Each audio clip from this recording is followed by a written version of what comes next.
चर्चा आहे? नाही बघा, भोसरी पिंपरी चिंचवड हे जे शहर आहे ना, ते सगळ्या भारतातली लोक खरं तर ह्या शहरामध्ये राहतात आणि हे शहर अतिशय चांगलं शहर आहे. हे शहर विजनरी शहर आहे. या शहराकडं पाहायचा दृष्टिकोन लोकांचा फार वेगळा आहे आणि आमची सुद्धा या पुणे जिल्ह्याची ही ताकद आहे. तर मला असं वाटतं की इथे सर्व जाती धर्माच्या आणि सर्व विभागातल्या लोकांना जनतेने मानाचं पान द्यावं आणि त्यांनासुद्धा ह्या शहरामध्ये काम करायची संधी मिळावी अशी छोटीशी अपेक्षा आमची आहे. मी खरं तर त्या तालुक्यातून निवडून आलो आहे विधानसभेला का जिथे छत्रपती शिवाजी महाराजांचा जन्म झाला, जिथे अष्टविनायकाचे 2 गणपती आहेत, जिथे रामकृष्ण हरी मंत्र अनुग्रहाच्या रूपाने तुकाराम महाराजांना चैतन्य महाराजांनी दिला. तर त्या भूमीचा सन्मान म्हणून आम्हाला या ठिकाणी जी उमेदवारी आम्हाला शिवधनुष्याची मिळालेली आहे. शिवधनुष्य म्हणजे हे प्रतीक आहे विजयाचं आणि ती उमेदवारी भेटली आहे आमच्या आदरणीय माधुरीताई दिलेश मुटके यांना. खरं तर माझे जवळचे आहे नातेवाईकसुद्धा आहेत. दुसरे जे आमचे या ठिकाणी उमेदवार जे आहेत ते आमचे बीडवरून आलेले आहेत आणि अतिशय कष्टकरी कुटुंबातून आलेले आमचे सहकारी सन्माननीय महेंद्रजी सरोदे.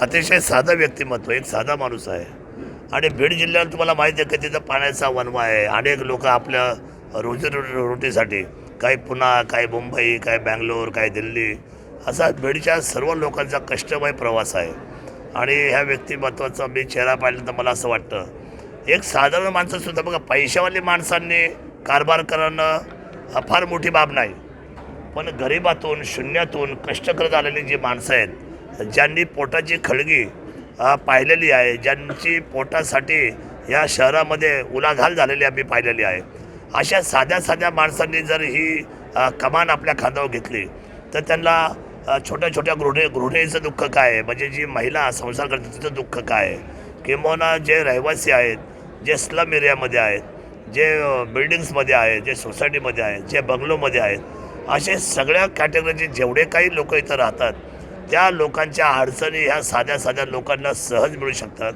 कदाचित मोठे मोठे नगरसेवक श्रीमंत घरातील लोक फार मोठ्या प्रमाणाची जर समजा एक लाईनीमध्ये निवडून आली, मग गरिबांनी कसं जायचं? गरिबांना काय वाटतं?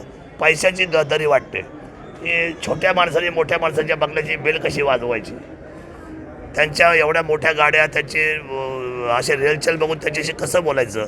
एक साध्या माणसाला प्रश्न पडलेला असतो, कारण मी साध्या कुटुंबातून पुढे आलेलो आमदार आहे.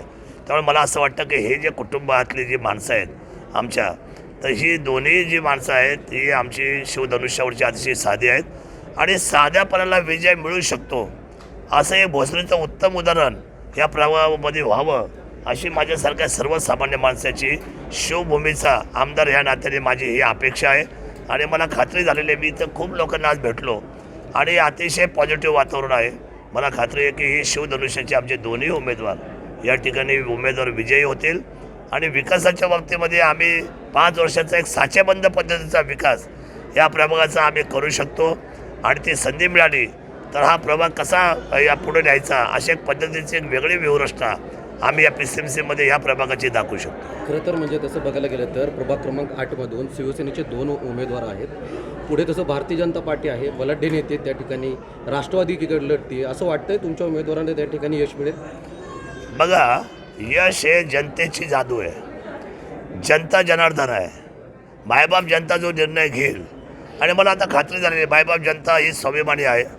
मायबाप जनता फार कुणाचं बघा, एखाद्या कुणाच्या गाड्या बंगला बघून जर कोणी मतदान करायला समजा तिथं गेलं आणि उद्या मला सांगा 5 वर्षामध्ये त्या बंगल्यावाल्याचं एवढ्या मोठ्या घरावाल्याचं त्यांनी बेल कशी वाजवायची हो? पाणी नाही आहे, प्रभागामध्ये पाणी संपलं आहे, टंचाई आली, लाईट गेली, अजून काय अडचणी, मच्छराचा सुळसुळाट, भटक्या कुत्र्याचा सुळसुळाट, ॲडमिशन्स, दवाखाने, आरोग्य, काय म्हणून लोकांना समस्या नाही आज मला सांगा ना. याच्यासाठी मोठ्या लोकांच्या दरम्यान झालं. मला असं वाटतं हल्ली असा ट्रेंड आहे 5 वर्षातून एकदा मोठी लोकं आपल्याला फक्त जवळ घेतात आणि एकदा निवडणूक संपली का ते आपल्याला सोडून देतात. त्यामुळे वाऱ्यावरची वरात व्हायची नसेल मतदार राजाची तर माझा मतदार राजा आता जागा झालेला आहे आणि ह्या तुल्यबळ लढतीमध्ये आम्हाला माहिती आहे की स्पर्धेची लढाई आहे, पण आमचे हे दोन्ही उमेदवार सरोदे असतील किंवा आमच्या माधुरताई बुडके असतील, हे दोघंही विनम्रपणे हा किल्ला लढवतील आणि स्वाभिमानाने इथं भगवा झेंडा फडकेल सुद्धा, अशी माझी खात्री आहे. तुम्ही सांगितलं की पाण्याचा प्रश्न जो आहे, अर्धा भाग जर आपण बघितला तर MIDC मात्र अर्धा भाग जो आहे तो पाण्याला दिवसाआड पाणी येते. त्याचप्रमाणे आपण जर बघितलं तर या रस्त्यावरती कचऱ्याचे ढिगारे जे आहेत ते पडलेले या ठिकाणी दिसतात. त्याचबरोबर गोल्डन चौक असेल किंवा आत्ताच तुम्ही ट्रॉफिकच्या विळखळ्यात अडकलेल्या आपल्याला पाहायला मिळतात. तर ही ट्रॉफिकची समस्या सोडवण्यासाठी तुम्ही आमदार म्हणून त्यांना काय मदत करणार आहात का भविष्यात? बघा, आता हा जो प्रश्न आहे हा आता PCMCचा अखत्यारीतला नाही आहे.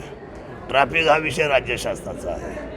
वास्तविक ह्या बेल्टच्या सगळ्या आमदारांनी खासदारांनी एकत्र येऊन आणि राज्याचे पालकमंत्री असेल इथे जिल्ह्याचे आणि राज्याचे सन्माननीय मुख्यमंत्री, दोन्ही उपमुख्यमंत्री यांनी अतिशय जबाबदारी याच्यामध्ये धोरणात्मक निर्णय करून खरं तर हा डायरेक्ट एक्सप्रेस पूल बनवला पाहिजे.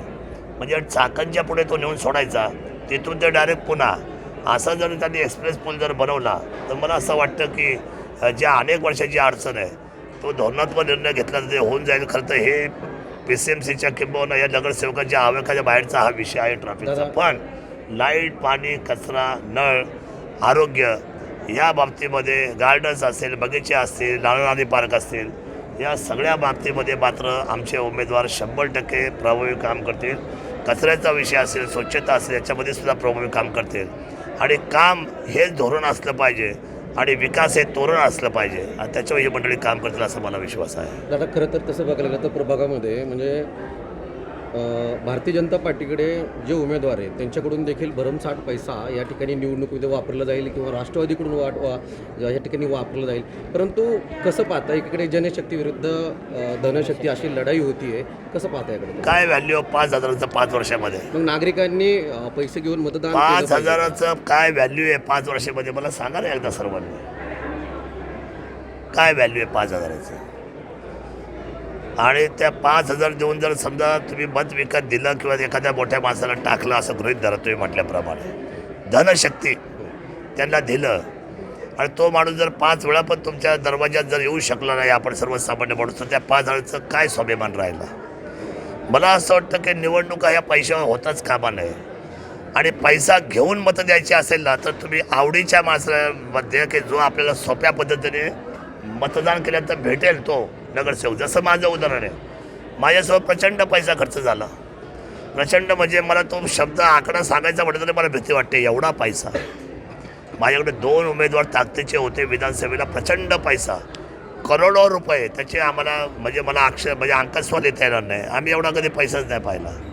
पण साधारण जनतेने तो सगळा पैसा घेतला पण आणि मला रिक्षाच्या चिन्हावर मतदान करून मला मतदान देऊन मला विजय केलं सुद्धा. काय असते धनशक्ती? ही धनशक्ती जी असते ना ती लाभाची आणि लोभाची असते. त्याच्यावर सर्वसामान्य माणसाचा सन्मान राहत नाही. मला असं वाटतं की सर्वसामान्य मतदाराचा सन्मान जर टिकवायचा असेल तर जो माणूस आपल्याला सहज उपलब्ध होईल, सहज, अतिशय सहज, असाच नगरसेविका असाव्यात असं मला संपूर्ण पिंपरी चिंचवडमध्ये वाटतं. पैशाच्या धुंदीमध्ये मतं मागणाऱ्या माणसाला तुम्ही घरचा रस्ता दाखवा, मग तो कुठल्याही पार्टी पक्षाचा असू द्या, असं माझं मत आहे. खरं तर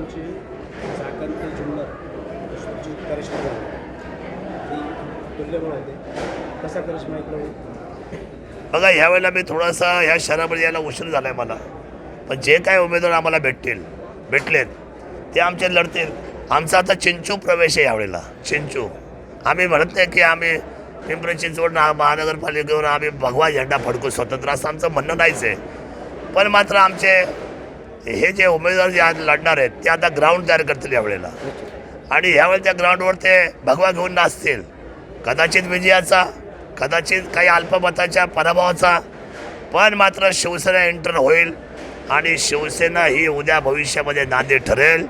आम्हाला कारभार करण्याची जी सवय लागली ती सर्वसामान्य माणसाला विश्वासात घेऊन आणि अतिशय चांगल्या पद्धतीने, अतिशय सोज्वळ पद्धतीने आणि विशेषत्वाने एक चांगला साचेबंद पद्धतीचा विकास कशाला म्हणतात तर एक विजन घेऊन आम्ही मंडळी काम करणार आहोत.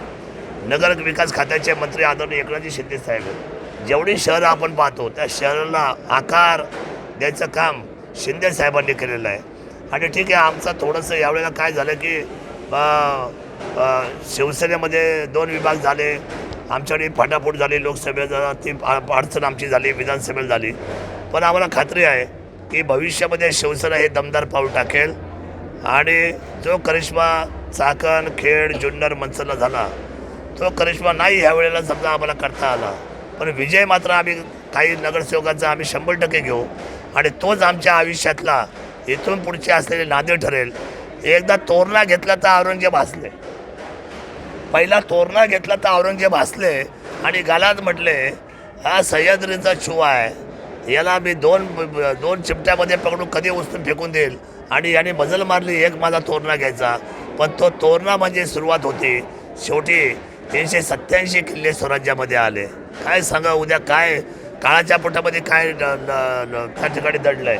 भविष्यामध्ये मला खात्री आहे जर आम्ही सलगतेने काम इकडं केलं तर आम्हाला सर्वसामान्य जनता 100% पिंपरी चिंचवडला आम्हाला निश्चितपणे भविष्यामध्ये प्रभावी यश देईल. आता सुद्धा जनतेला माझी विनंती आहे, पैशावालांचा पैसा घ्या पण मत मात्र सोप्या उमेदवाराला द्या. माझे दोन्ही उमेदवार सोपे आहेत, विनम्र आहेत आणि अतिशय साध्या घरातून आहे. या लोकांना मतदान करून विजयी करा. नाही, आम्हाला युती तुटल्याचा आनंदच वाटतो. त्याचं कारण सांगतो, आम्हाला अपंग पक्ष नाही चालवायचा, आम्हाला सक्षम पक्ष चालवायचा. एक दिवस असा येणार आहे, लहरों से डरकर नौका पार नहीं होती और कोशिश करने वालों की कभी हार नाही होते. हा शब्द आहे आमच्या पक्षाचा. 100% आम्ही ऊर्जित अवस्थेमध्ये येऊ. आज 2 पावलं आम्ही मागं आलो आहे, पण भविष्यामध्ये मात्र नजर राखून आम्ही उंच उडी घेऊ आणि भगवा आज या महाराष्ट्राच्या पटलावर आम्ही गाजू. हा छत्रपती शिवरायांचा भगवा आहे. हा थोडा वेळ जरी मागं आला असेल, काय शिवरायांनी तह नाही केले का?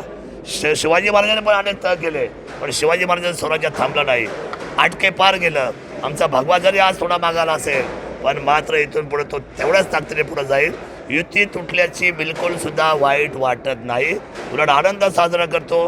स्वतंत्र पक्ष, स्वतंत्र तयारी आणि प्रत्येकाने आपापल्या पक्षाचं कार्यकर्त्याला बळ द्यावं. ही लढाई कार्यकर्त्यांची आहे, पक्ष कार्यकर्त्यांच्या जीवा चालतो.